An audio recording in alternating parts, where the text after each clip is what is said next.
Nous avons tous des rêves. Non, pas cela, mais des rêves pour notre avenir. Nous parlons de rêves car nous rêvons de les accomplir. Nous les poursuivons d'abord avec enthousiasme en y consacrant beaucoup d'énergie. Nous réorganisons parfois même notre vie pour eux.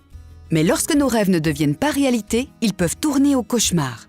Car abandonner un objectif fait toujours mal. Difficile d'admettre que tout ce temps et tous ces sacrifices n'ont finalement servi à rien et de dire adieu à l'avenir que nous avions imaginé.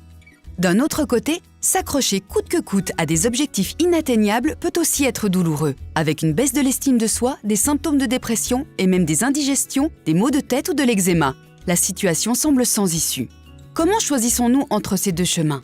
Des scientifiques suisses ont découvert que lorsque nos rêves tournent au cauchemar, nous passons souvent par une phase de remise en question dénommée crise de l'agir. Nous ne nous concentrons plus sur la manière d'atteindre l'objectif, mais nous nous demandons si continuer vaut vraiment la peine ou non. Ce processus est lui aussi difficile. Il peut affecter notre concentration et notre sommeil, notre niveau d'hormones de stress et notre bien-être. Mais cette recherche fondamentale montre que le fait de peser le pour et le contre peut modifier les sentiments que nous avons sur le but lui-même.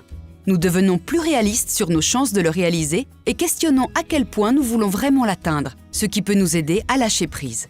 Franchir ce cap difficile pourrait être nécessaire pour pouvoir abandonner un but irréaliste. Aujourd'hui, des thérapeutes, des psychologues du sport et d'autres spécialistes utilisent ces résultats pour aider les gens à se débarrasser des rêves qui les rendent malheureux et à les remplacer par des objectifs plus prometteurs. Mais certains buts valent la peine d'être poursuivis, comme arrêter de fumer ou maigrir.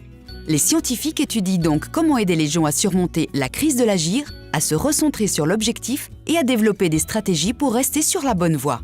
Ce n'est qu'en comprenant comment nous interagissons avec nos objectifs que nous pouvons rendre leur poursuite moins douloureuse et qu'elle se déroule plus comme dans un rêve. Le Fonds national suisse finance les meilleurs projets de recherche fondamentale en Suisse. Aucune question scientifique n'est trop difficile ou trop fondamentale, et les découvertes ont un impact sur des professionnels dans le monde entier. Chercher des réponses, cela en vaut vraiment la peine. Curieux de connaître davantage de découvertes importantes ?